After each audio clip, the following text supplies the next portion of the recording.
The bright studio lights of CNN's special town hall meeting cut through the air like theater spotlights, casting deep shadows on the polished floor. On one side of the stage sat Judge Judy Scheindlin, her iconic expression as sharp as ever. On the other, Denzel Washington, actor, activist, and a man whose presence carried the weight of generation. The evening was intended to be a civil conversation about criminal justice reform, but this wasn't just another panel. What unfolded became the most electric, high-stakes confrontation of the year. Judge Judy, known for her iron will and razor-sharp tongue, had just heard something that made her eyes narrow and her composure crack. Her famous gavel might not have been with her, but her voice cracked through the air like a whip.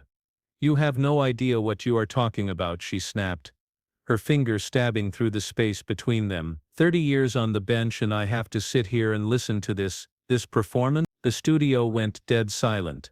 All eyes turned to Denzel, but he didn't move, he didn't blink. Then came the reply.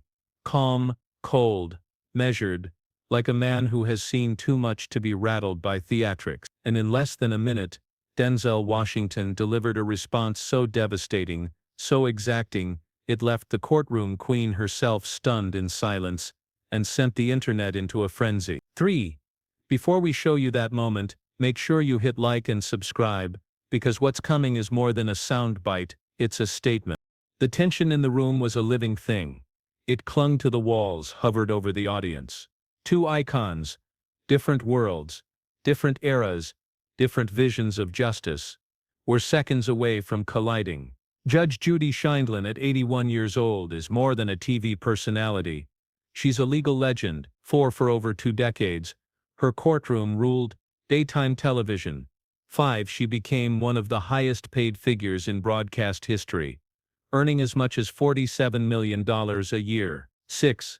Her no-nonsense approach, biting sarcasm and iconic lines like, "Don't pee on my leg and tell me it's raining," made her a pop culture giant. But beneath the fame is real substance. She spent 25 years on New York's family court bench, overseeing more than 20,000 cases. 7. Her reputation was forged in a system where toughness was the expectation, not the exception. She believed in order, in accountability, in personal responsibility above all. Still, in 2025, the world is shifting fast, and many now question whether her brand of justice, firm, fixed, unforgiving, still fits today's complexities.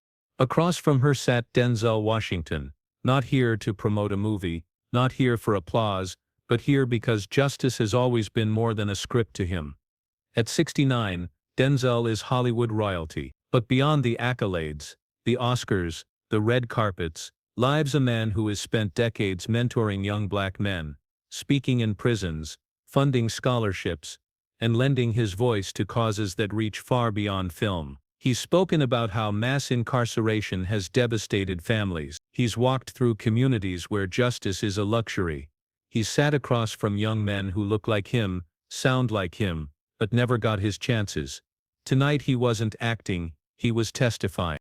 Denzel's worldview wasn't shaped in courtrooms, it was shaped in churches, in barber shops, in Harlem theaters, on the streets of Mount Vernon, and in the history books of a country still wrestling with its conscience. He believes justice isn't one size fits all, that context matters, that second chances aren't weakness, they're wisdom. He's not a politician, he's a storyteller.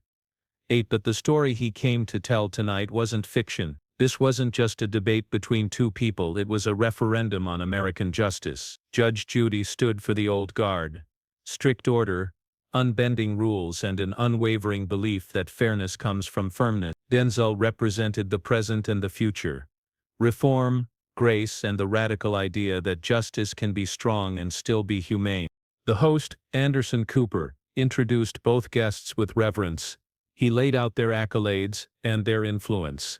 The first few exchanges were civil, even warm at moments, but you could feel it building, like a thunderstorm behind polite conversation. Judy made her case. The system needs discipline, accountability is non-negotiable. She criticized what she saw as a culture of excuses. Denzel nodded, listening. And then slowly, carefully, he began to speak. He spoke about the system swallowing young black men before they ever had a chance. About fathers incarcerated for nonviolent offenses. About the difference between punishment and healing. Judy interrupted, brisk, direct, unmoved. That sounds nice. In a poem, she snapped. But the real world doesn't work that way. And that's when Denzel turned his gaze, steady voice low. I've lived in the real world, Judge, and the real world you're talking about only works for some. The crowd shifted. You could hear a pin drop, but that wasn't even the moment. What came next? Well, you'll see. The trouble began when Anderson Cooper leaned in and asked a simple question about sentencing disparities and drug crimes. Denzel Washington, calm as ever, his hands folded neatly in front of him, took a breath. When he spoke, his voice carried the weight of experience. Measured, deliberate, cutting through the silence. We've got a system that doesn't apply justice evenly, he said, locking eyes with the audience. Then with Judy. Mandatory minimums, 3 strikes, 0 tolerance. These things don't fall randomly. They fall hardest on black and brown kids. The data is not ambiguous. The outcomes speak loud. He leaned in slightly, his voice tightening just enough to signal he wasn't quoting a script. He was speaking from something deeper. Young black men are sitting in prison right now for a dime bag of weed. Meanwhile, affluent kids from the suburbs walk away with nothing but a warning after getting caught with pills and powder. That's not a justice system, that's a privilege system. Judge Judy's fingers began to tap against the table, slow, rhythmic, tense. Her face hardened. People who had watched her show for years would recognize the signs. She was ready to pounce. Denzel didn't flinch. He continued. We have to start being honest. The system wasn't built for everyone. It was built to control some while protecting others. And saying be tough on crime doesn't fix that, it just hides the truth. Excuse me, Judge Judy snapped, slicing into a sentence like a gavel splitting wood. Racist foundations? That's what you're calling it. She shook her head, her tone sharpening with each word. I've sat on that bench for over 3 decades. I've seen defendants of every color, every background. Justice isn't racist, Mr. Washington, it's blind. It doesn't see color, it sees behavior. The room chilled. Even Anderson Cooper looked unsettled. But Judy wasn't done. I've sentenced rich and poor, black and white. If you break the law, there are consequences. That's not injustice. That's order. Denzel nodded slightly. No argument, just acknowledgement. But when he spoke again, the words were laced with the calm fire he's become known for. With respect, Judge, behavior doesn't exist in a vacuum. Context matters. Patterns matter. When the numbers tell us that black defendants receive sentences that are on average 19% longer than white defendants for the exact same crimes, that's not ideology. That's fact. Judge Judy's lips pressed into a thin line. Statistics can be manipulated, she said, brushing it off. I didn't read numbers, I read people, every day for 25 years. And what I saw were choices. Good choices, bad choices. Justice isn't about sociology, it's about consequences. Stop excusing criminal behavior. I'm not excusing anything, Denzel replied, his voice firm but never raised. I'm asking why a black teenager with a single joint gets 5 years and a white college student with coke in his dorm room gets community service. That's not justice, that's bias. There was a rustle through the audience, some murmurs of agreement, others discomfort. The tension was no longer beneath the surface, it had climbed up onto the stage. Anderson Cooper tried to steer the conversation elsewhere, but it was too late. Judge Judy had taken the gloves off. You know what your problem is? She said, leaning forward, her voice sharp, finger raised. Your generation wants to blame the system for everything. No one wants to take responsibility anymore. That's not justice, that's social work, dressed up as politics. That word, your generation, hung in the air like smoke after a gunshot. Denzel didn't react right away, but his posture shifted subtly. He sat straighter, eyes steady, calm as ever, but now fully present. You could feel the weight in the room tilt toward him.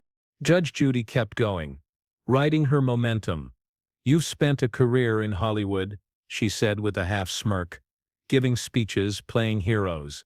But I've lived in reality. I've made the hard calls, thousands of them. While you were learning monologues, I was keeping communities safe. Even Anderson Cooper looked like he wanted to cut to commercial. The studio was dead silent. Cameras rolled. Denzel sat quietly for a moment. Hands still, face unreadable. Then slowly he looked over at Judge Judy. And he smiled. Not smug, not fake. But the kind of small, precise smile that means, now I'm done listening. His voice dropped just enough to make everyone lean in. Judge Sheindlin, he said gently, can I ask you a question? She nodded stiffly. She couldn't back down now. In all your years on the bench, did you ever stop to ask yourself why the same communities kept appearing in your courtroom over and over again? The room froze. It wasn't a counterattack. It was a revelation. Judy's expression faltered, just for a moment. The self-assuredness wavered, but she forced her jaw tight and pressed forward. Because those communities have more crime, Judge Judy said flatly. And that's when Denzel Washington struck. He didn't raise his voice, he didn't lean in aggressively. He just shifted his weight slightly forward. That same small knowing smile still resting at the corner of his lips. The kind of smile that said, you just gave me everything I needed. Judge Sheindlin, he said with cool restraint. With all due respect, that answer right there, that thinking is exactly why we're having this conversation. The line landed like a scalpel, not shouted, but delivered with surgical precision. You could feel the audience lean in as the weight of his words settled across the room. You just implied, he continued, steady and unwavering, that certain communities are more criminal than others. But let me ask you something. What happens when you flood those communities with police? When you criminalize poverty? When you legislate addiction instead of treating it? He sat back slightly, eyes locked on hers, voice still calm but now brimming with a command. What if I told you, he said, that the same laws you supported were deliberately written to punish crack cocaine, a drug used disproportionately in black communities, 100 times more harshly than powder cocaine, which was common in white neighborhoods? Judge Judy started to interrupt. Now wait just a... But Denzel gently raised a hand. Not to silence, to center. With respect, Your Honor, I'm not finished. There was a quiet authority in that moment, a formal nod to the courtroom she once ruled, but also a subtle reminder, this is my floor now. You asked about experience, he said. Let me give you some. I've walked into juvenile halls and looked into the eyes of 14-year-olds doing hard time for first-time nonviolent offenses. I've talked to mothers who lost their sons to a war on drugs that never made it to Wall Street. I've watched families get torn apart by mandatory minimums that don't offer mercy, only math. Judge Judy's jaw tightened, but she wasn't angry anymore, not really. Her face had changed. Now she looked like someone realizing the ground beneath her had begun to shift. I've sat across from black teenagers doing 15 years for armed robbery, Denzel said, while a white kid from the suburbs who committed the exact same crime got 3. You talk about fairness, he added, eyes narrowing slightly. But fairness that only works for some people isn't justice, it's theater. He paused, letting it breathe, letting it build. Then he drove it home. You said I've only been in this space for 5 minutes, that I've lived in Hollywood while you lived in the courtroom. Fair enough. A long pause. No rush. He wanted the next words to hit like thunder. But here's the difference between us. You sat on a bench and passed judgment. I stood in front of benches, fighting for people who never even got the benefit of being seen as human. You processed cases. I met names, faces, mothers, fathers, kids. I didn't read their files. I listened to their stories. The silence in the room was deafening. Even the lighting seemed to dim. Anderson Cooper was frozen. Denzel wasn't done. You mentioned statistics can be manipulated. All right, let's talk about facts. No one's manipulating. The United States makes up 5% of the world's population but 25% of the world's prison population. Black Americans are incarcerated 5 times more than whites, despite using drugs at similar rates. And our country jails more of its own citizens than countries we call authoritarian. Judge Judy opened her mouth, but this time no words came out. Denzel didn't gloat. He just breathed in once, deep, steady, and continued. "You say those are just numbers," he said. "No, ma'am, those are lives. Those are sons who never came home. Mothers who worked 2 jobs just to afford a lawyer who wouldn't show up.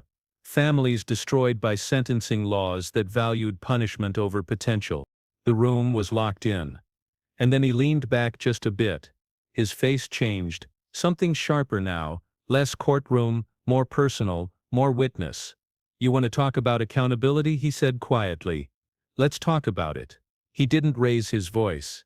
He didn't have to. "You built a career, turning justice into entertainment. You sat behind a bench and made millions turning real people's pain into daytime drama. 11 people came on your show because they needed help, and you gave them humiliation in return for a paycheck." The audience gasped. Even the camera operators flinched.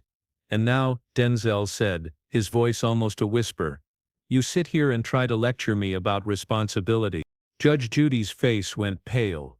For the first time perhaps in decades, she was speechless.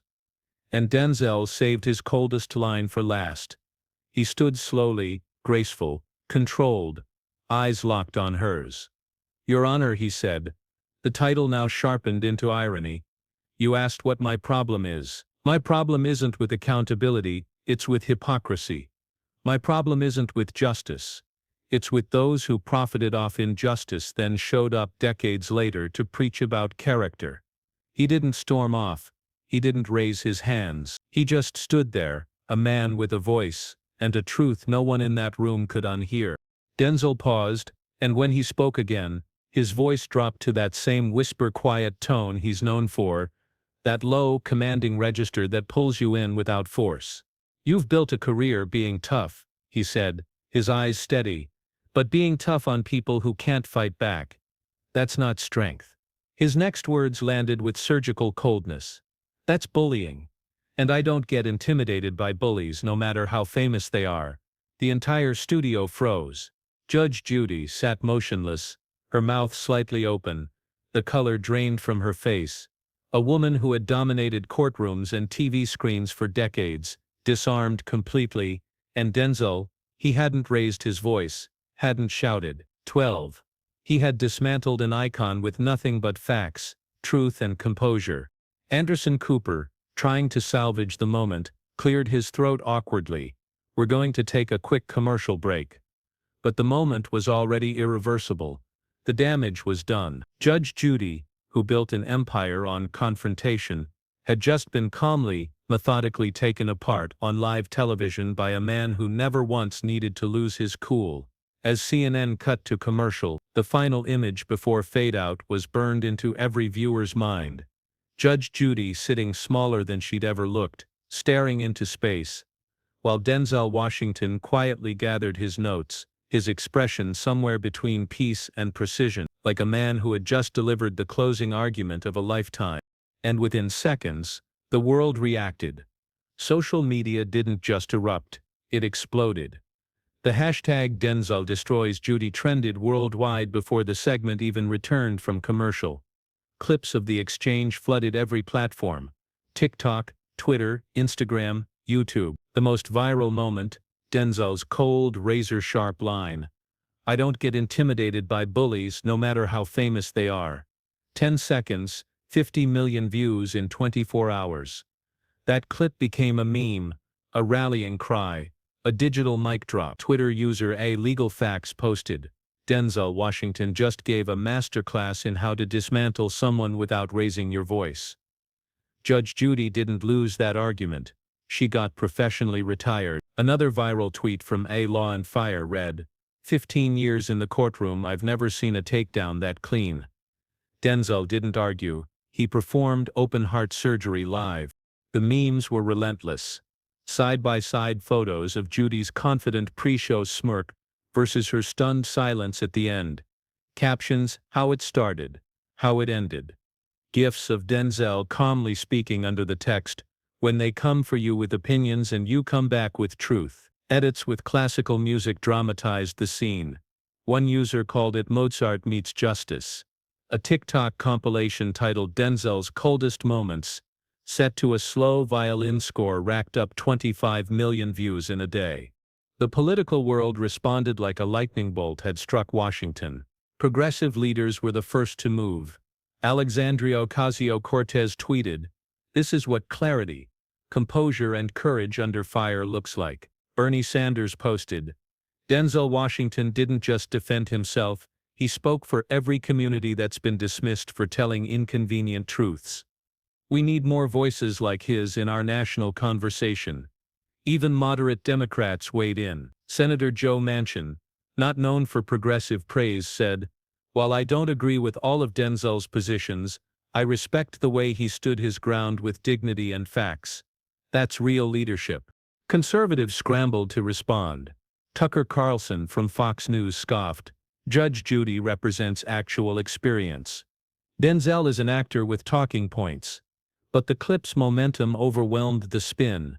Even conservative voices cracked. Ben Shapiro tweeted, "I disagree with his politics, but Denzel's debate performance was surgical. Facts matter, and so does delivery." Media outlets dove in fast. CNN's post-debate analysis called it a masterclass in calm under pressure. The Washington Post ran the headline, "How Denzel Washington Dismantled a Courtroom Legend Without Ever Raising His Voice." The New York Times featured a full-column review titled, "The New Age of Political Combat, When Gravitas Meets Media Training." And even Fox News, often critical of voices like Denzel's, ran a surprisingly tempered take. "Whether you agree or disagree, Washington's composure cannot be ignored." The shift wasn't just online, it was cultural. That night, Denzel Washington didn't just win an argument. He set a new standard for how to stand your ground, for how to call out hypocrisy without losing control, for how truth calmly delivered can be more powerful than any gavel slam. Whether you agreed with Denzel's message or not, one thing was undeniable: he never lost his composure. He didn't yell, he didn't posture, he didn't interrupt. He stood his ground with facts, clarity, and a calm that cuts sharper than outrage ever could. Judge Judy's team scrambled into damage control. A carefully worded statement was released. Judge Sheindlin respects all viewpoints and was simply expressing her perspective based on years of courtroom experience. But the damage was already done. For the first time in her career, Judge Judy wasn't trending for a sharp comeback or a clever quote. She was trending for losing, for being outmaneuvered by someone who didn't need to raise his voice to shift the ground beneath her feet. 14. The reaction was immediate and overwhelming. Across social media, it wasn't just admiration, it was gratitude. Gratitude that someone had finally said what needed to be said. Gratitude that it had come from a man like Denzel Washington, respected, experienced, and unwilling to be baited into theater. Clips of the confrontation flooded every platform with captions like, "This is how you dismantle a legacy with truth." He didn't debate, he taught. Denzel didn't lose his cool, he became the cool. And then came the voices of substance. Angela Davis, in a rare public statement, said, "What Denzel did wasn't just win an argument, he modeled how power and grace can exist in the same space. That is not performance, that's leadership." Law professors began using clips of the exchange to teach restraint, strategy, and how calm delivery can amplify hard truths. Leadership coaches called it a clinic in presence. Political analysts, stunned by the cultural impact, admitted it was a defining moment in public discourse. And beyond all the praise, something more powerful began to take shape. A shift, a realignment. Because what happened that night wasn't just about two people on a stage, it was about what America is willing to listen to now. For decades, justice was defined by who shouted the loudest, who controlled the bench, who got the final word. But that night, a new message rose. You don't need a gavel to command the room. Just truth, just presence, just conviction that doesn't blink. Judge Judy built a career on having the last word. But Denzel Washington reminded the world of something more enduring. Sometimes the most powerful word is the one spoken quietly, intelligently, and without apology, when it comes from a place of lived truth. That moment didn't just go viral, It entered the public consciousness as a masterclass in how to hold your ground with dignity, and how to end a conversation not by overpowering someone, but by outclassing them. And in a time of political noise and performance masquerading as substance, that more than anything is what people remembered. If you're watching this and wondering how we got here, you just witnessed it. A moment where a legacy was challenged and a new kind of leadership was born. Hit like, subscribe, and let us know, did Denzel say what needed to be said? Or did this moment shift the way we talk about justice forever? You decide. We just bring you the truth.